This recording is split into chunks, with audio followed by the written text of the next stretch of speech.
যে ঘরে প্রথমে কন্যা জন্মায়, খাইরুকুম মান বুক্কিরা বিল উনসা, সে ঘরটাকে আল্লাহ তাআলা বরকতময় করে দেয়। 2 সন্তান তো 2 জান্নাতের দরজা ওপেন। 2 কন্যা সন্তান, 3 কন্যা সন্তান তো 3টা জান্নাতের দরজা ওপেন। সুবহানাল্লাহ।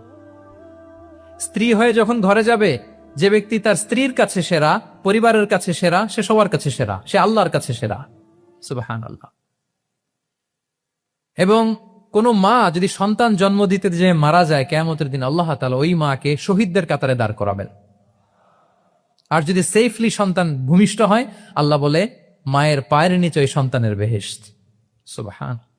কিভাবে নারীর স্টেটাস, মর্যাদাকে ইসলাম বাড়িয়েছে।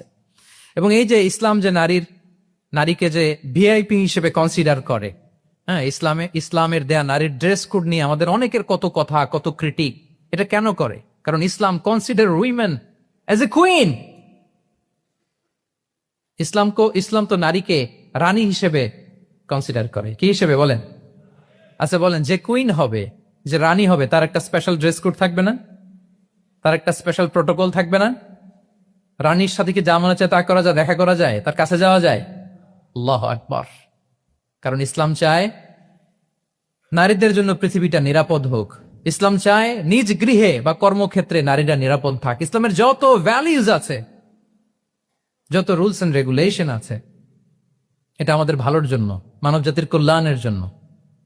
তাহলে এই অশ্লীলতা থেকে আমাদের যোজন যোজন দূরে থাকতে হবে। If you talk about Islamic lifestyle, আমাদেরকে শালীনতা, মডেস্টি ফিরিয়ে আনতে হবে। You have to maintain modesty.